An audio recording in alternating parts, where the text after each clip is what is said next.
السلام عليكم، مرحبا بكم معايا. ان شاء الله تكونوا بخير. الوصفه تاع اليوم راح تكون ان شاء الله لي صابلي صالي. جبت لكم لي صابلي صالي بريستيج مع لاموس تاع الدجاج.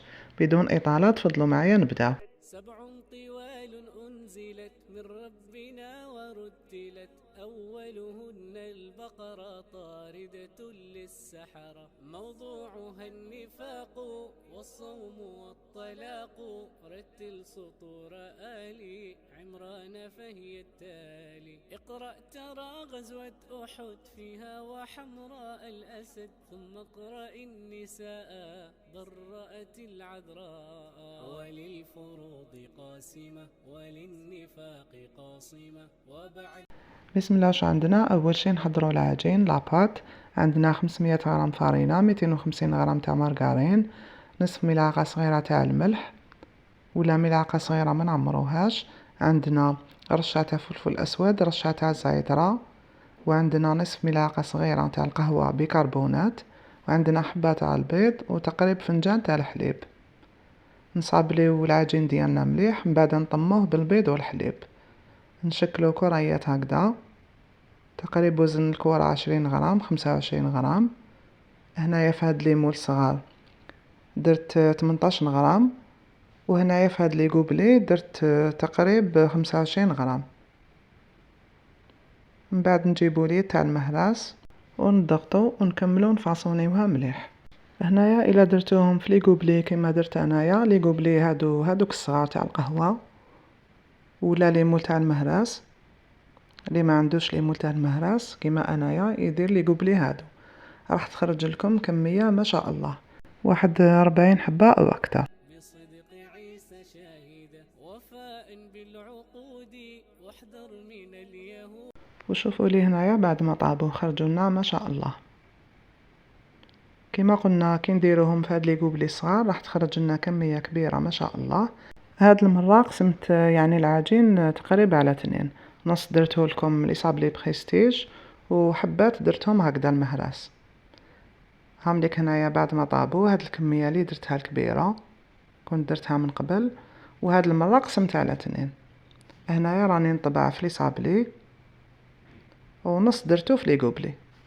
هنايا بعد ما كملت ملاحظه مازال لي شويه عجين، جبت هادوك اللي درتهم في لي قوبلي في لي مول صغار تقبتهم بالكيردون، دخلت لي صابلي ديالي طابو ولي في لي قوبلي راهم يطيبوا. وهنايا جبت شرائح الجبن ولا لي سلايس تاع هاد الفرomاج، وجبت نفس الطوابع نطبع بيهم الفرomاج هذا، ونحط فوق لي صابلي اللي فيه الفتحه في الوسط. كي نكمل نعاود ندخلهم للفرن اللي يكون شاعل من الفوق، نخليه حوالي دقيقه برك ما نطولوش، قيس ما يذوب هذاك الفرomاج ويحكم لنا مليح في لي صابلي. بعد ما كملت خليتهم على جانب، ونجوزو الان نحضروا العموس تاع الدجاج. هنايا في مقلاة درت شويه زيت، عندي مرصو تاع الدجاج بلونط بولي، هنايا ماشي كبير يعني نصف صدر تاع الدجاج، درت له حبه تاع البصل، زوج فصوص تاع الثوم قطعتهم شرائح، شويه حشيش مقطفه ومعدنوس، شويه ملح. انا ما كانش عندي فلفل اسود، من بعد باش ضفت فلفل اسود. نطيبوه نقليوه مليح، من بعد نمرقوه غير شويه ونخلوه يطيب. هنايا بعد ما طاب الدجاج ديالي حطيته في الاشواغ، درت من هذيك لاصوص حوالي 2 ملاعق ولا 3 ما نكتروش، ونميكسيوه هكذا. هنايا نكملوا الاضافات، عندنا رشه تاع فلفل اسود، 3 قطع تاع جبن، وملعقه تاع كريمه. هنا نضيفوا ملعقه ونشوفوا. الفرقان يوم التقى الجمعان ثم براء رتلي اقرأ ولا تبسملي وللنفاق تفضل. هنايا تخص الكريمه راح نزيد شويه ونكمل نميكسي حتى نتحصل على القوام المطلوب. رتلي اقرأ ولا تبسملي وللنفاق تفضح والصدق منجا يمدح يا ربنا ارضى على قارئها. وهذا القوام تاع لاموس ديالنا، باش كي نديرو البوشاج ديالنا يجينا شباب. لازم تكون شويه هكذا متماسكه، ماشي ثقيله بزاف وماشي ايضا متلوقه. هنايا نجوزو نكملو المونتاج تاع لي صابلي بريستيج ديالنا. في هادوك لي فون دو طارت اللي درناهم صغار نبوشيو هكذا، وفي هادو اللي درناهم في لي غوبلي نبوشيو هكذا، نديرو شكل وردة صغيرة هكذا. في الجوانب كيما لاحظتوا درت شويه فخوماج رابي، درت بالبانسو شويه مايونيز ودرت شويه فخوماج رابي، وهذا شكل نحصلوا عليه. نرجعوا لي صابلي، نحكموا صابلي ديالنا، نديرو شويه جبن ولا شويه مايونيز، نغلقو وفي الوسط نديرو كيتشاب. انا وريت لكم يعني واش درت وانتوما لكم الاختيار. هنايا درت شويه مايونيز، غلقت وندير لاموس.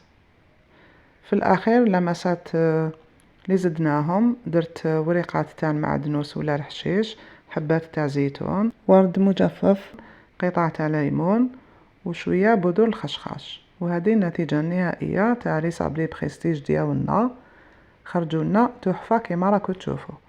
ولي صابلي سامبل هادوك لصقت حبتين مع بعض بالمايونيز، زدت شويه مايونيز في الجوانب، رمتهم في الصابلي نفسه بعد ما رحيته، زدت هذاك القلب الصغير من الفوق، وهذا شكلهم النهائي. لحقنا نهاية الفيديو اللي كان لي صابلي بريستيج صالي مع لاموس تاع الدجاج. هذيك لاموس راح تجينا من اروع ما يكون، نتمنى تجربوها. لاباط راح تجينا حشيشه تتفتت وحدها، والشكل ديالهم كيما راكم تشوفوا تحفه. كانت هذه الوصفه تاع نهار اليوم، ان شاء الله تنال اعجابكم، جربوها، تشاركوني تطبيقاتكم. اللي مازال مشتركش في القناه يشترك فيها، يفعل الجرس باش يوصلوا كل ما هو جديد. نقول لكم تهلاو في روحتكم، الى وصفه اخرى ان شاء الله. واحذر من اليهود، وهذه الأنعام من ربنا إنعام. حمدا لرب منعم هدى لدين قيم. الأعراف بعد رددي إلى الختام واسجدي. اقرأ عن الأقوام والرسل الكرام. أنفال فيها أقبلت ملائك وقاتلت بغزوة الفرقان يوم التقى الجمعان. ثم براء رتلي اقرأ ولا تبسملي.